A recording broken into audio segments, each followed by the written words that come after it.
잠시 눈을 감아보세요. 그리고 이미 당신의 삶을 떠난 사람을 기억해 보세요. 어떤 이유로든 당신 곁에서 멀어지거나 떠났거나 더 이상 당신 곁에 있지 않는 사람, 친구일 수도, 사랑하는 사람일 수도, 직장 동료일 수도, 가족일 수도 있었습니다. 그럼 말해보세요. 어떤 기분이었나요? 예상치 못한 이별이었다면 가슴이 답답하고 목이 메어지고 숨 막힐 듯한 고통을 느꼈을 것입니다. 아마도 당신은 왜 이런 일이 일어났을까? 내가 뭘 잘못했을까? 라고 생각하며 잠 못 이루는 밤을 보냈을 것입니다. 얼마나 아픈지 알아요. 저는 하늘을 올려다보며 결코 답이 나오지 않는 듯한 답을 구하는 것이 어떤 것인지 압니다.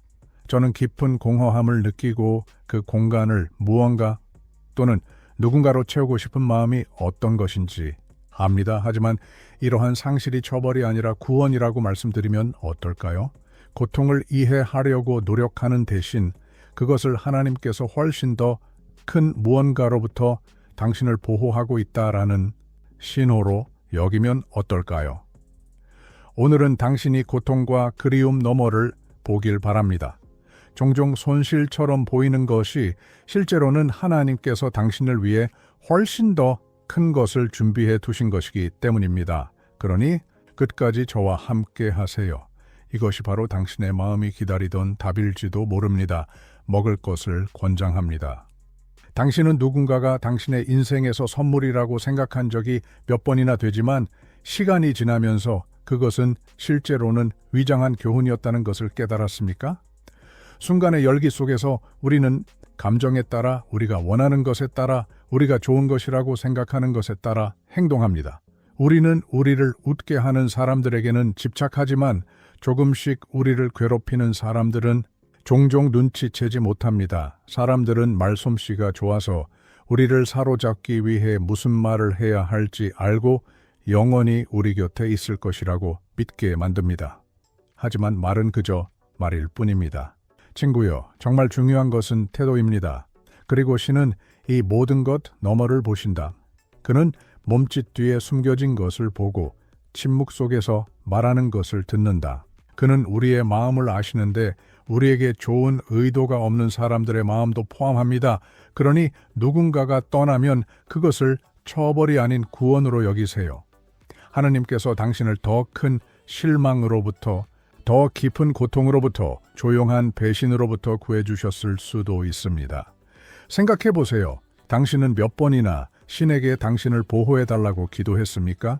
만약 이러한 거리두기가 답이라면 떠나는 것을 애도하는 대신 인생에서 떠나는 것이 들어오는 것만큼 중요할 수 있다는 것을 믿는다면 어떨까요? 사실 가장 큰 축복은 종종 일어나지 않은 일, 잘 풀리지 않은 일, 더 큰 상처를 받기 전에 무너진 일에 있습니다. 그리고 여러분이 이것을 이해하게 되면 여러분은 강력한 것을 배우게 될 것입니다. 즉, 하나님의 계획을 받아들이는 것이 우리 자신의 욕망을 고집하는 것보다 언제나 낫다는 것입니다. 알아요. 아파요. 누군가가 떠나는 것을 보는 것은 가슴 아픈 일입니다. 한때 그렇게 특별했던 사람이 이제는 단지 기억으로만 남았다는 사실을 깨닫는 건 가슴 아픈 일입니다. 우리의 가슴이 아픈 이유는 깊은 곳에서는 이런 일이 일어나기를 원하지 않았기 때문입니다. 우리는 유대감을 만들고 이야기를 만들고 미래를 상상합니다. 그리고 모든 것이 무너졌을 때 그 공허함은 참을 수 없을 정도로 느껴집니다. 하지만 저는 여러분이 결코 생각해보지 않았을 점을 생각해보라고 권하고 싶습니다. 이 고통이 처벌이 아니라 교훈이라면 어떨까요? 이번 상실이 훨씬 더 큰 무언가에 대한 준비라면 어떨까요? 우리는 좋지 않은 것일지라도 익숙한 것에 집착합니다. 우리는 다시는 그런 것을 찾을 수 없을 것이라고 생각해서 내버려 두는 것이 두렵습니다. 하지만 누가 우리가 동등한 것을 찾아야 한다고 말했는가? 만약 신이 당신을 위해 훨씬 더 좋은 것을 준비해 놓으셨다면? 문제는 우리가 종종 실제 상황에 너무 집착하여 실제 상황에 대한 눈을 감는다는 것입니다. 우리는 마음속으로 하지만 달랐으면 좋겠다 라고 반복하지만 하나님께서는 당신이 보지 못한 모든 것을 이미 보고 계시다는 사실을 깨닫지 못합니다. 그는 당신이 들어본 적이 없는 대화를 들었습니다. 그는 자신의 인식에 전혀 없었던 의도를 이미 보았습니다. 그렇습니다. 지금은 아플지 몰라도 하지만 놓아주는 것의 고통은 의도치 않은 것을 고집하는 것의 고통보다 결코 더 크지 않을 것입니다. 그리고 당신이 마침내 이것을 이해하게 되면 일부 이별은 실제로는 위장한 자유라는 것을 깨닫게 될 것입니다. 하나님께서 당신을 데려가고 싶어 하시는 곳으로 날아갈 수 있는 날개를 줄 자유입니다. 여러분은 온 힘을 다해 하나님께 무언가를 구했지만 받지 못한 적이 몇 번이나 되나요? 누군가에게 머물러 달라고, 문을 열어달라고, 상황을 바꿔달라고 간청했는데 그저 침묵만 들은 적이 몇 번이나 되나요? 우리는 하나님께서 예 라고 말씀하실 때만 응답을 받는다고 생각하는 습관이 있습니다. 하지만 그분의 아니오도 대답이라고 말씀드리면 어떨까요? 사실 신께서는 우리가 상상도 못할 일로부터 우리를 보호해 주십니다. 당신이 잃은 그 일자리가 당신을 번아웃으로 몰고 가서 가족과 멀어지게 했을지도 모릅니다. 떠난 그 사람은 어쩌면 당신의 성장을 막고 당신의 것이 아닌 삶의 당신을 묶어두고 있을지도 몰라요. 완벽해 보였던 그 기회는 어쩌면 당신을 하나님께서 당신의 삶에 대해 가지고 계신 진정한 목적에서 벗어나게 했을지도 모릅니다. 하지만 우리는 주장합니다. 우리가 전체 상황을 보지 못하기 때문에 그렇게 주장하는 것입니다. 그는 우리의 제한된 시야로는 현재만 볼 수 있지만 하나님은 내일을 보심으로 그렇게 주장합니다. 그리고 가장 어려운 부분은 그것을 받아들이는 것입니다. 인간은 서두르기 때문이죠. 우리는 즉각적인 답변을 원하고 우리가 무언가를 포기하더라도 더 나은 것이 나올 것이라는 보장을 원합니다. 하지만 신은 그런 식으로 일하지 않아요. 그는 증거를 제시하기 전에 믿음을 구합니다. 그리고 이것이 가장 큰 질문입니다. 당신은 당신의 뜻을 더 신뢰합니까? 아니면 하나님의 뜻을 더 신뢰합니까? 믿음이 있다면 오늘의 아니오가 내일 감사하게 될 구원이 될 수 있다는 것을 믿어야 합니다. 그리고 당신이 그것을 받아들일 때 당신 안에서 강력한 일이 일어납니다. 불안은 평화로 바뀐다. 두려움은 자신감으로 바뀐다. 당신은 무엇인가가 당신의 삶에서 사라졌다면 그것은 당신의 운명에 속하지 않았기 때문이라는 걸 알고 있습니다. 그리고 당신을 위해 마련된 것은 아무도 빼앗을 수 없습니다. 이제 여러분의 삶에서 정말로 원했던 일이 그냥 되지 않았던 때를 생각해 보세요. 어쩌면 그것은 끝난 관계가 없을 수도 있어요.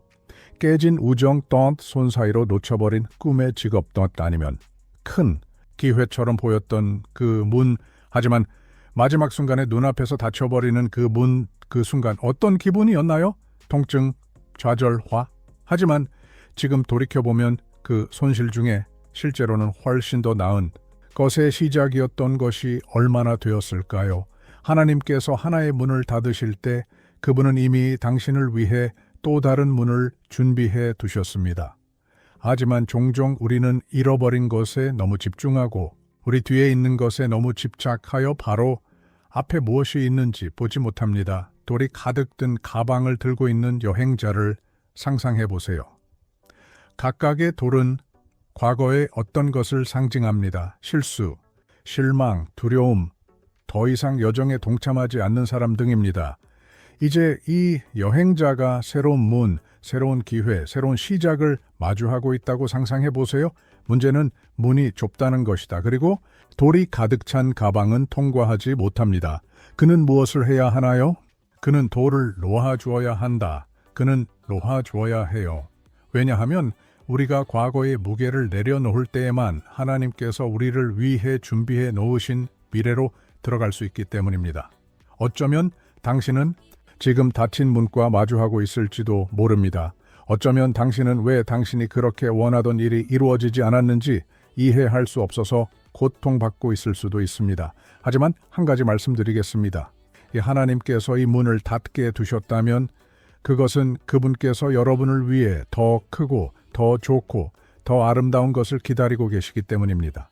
그리고 당신은 잘못된 문을 두드리는 것을 멈추고 하나님께서 이미 올바른 문을 열어두셨다라는 것을 믿을 때에만 이것을 깨달을 것입니다. 당신은 돌을 버리고 하나님께서 당신을 위해 준비하신 문으로 들어갈 준비가 되셨나요? 주의 깊게 들어보세요. 하나님께서는 당신을 위해 더 나은 것을 준비해 놓지 않고는 결코 무언가를 가져가시지 않습니다.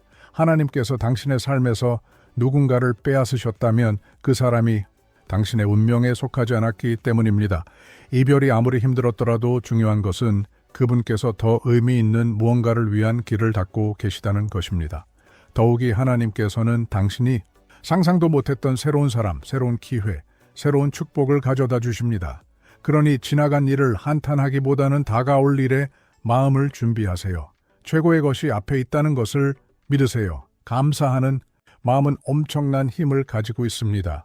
상황을 이해하지 못한 채라도 감사할 수 있을 때 하나님께서 놀라운 방식으로 당신의 삶에서 일하실 수 있는 공간이 열립니다.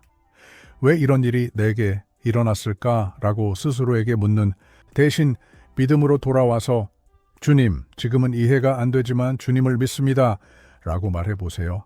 그리고 미래에 당신은 뒤돌아보며 그것이 당신을 더 나쁜 상황에서 구해주신 하느님의 은혜였다는 것을 깨닫게 될 거라고 믿어요.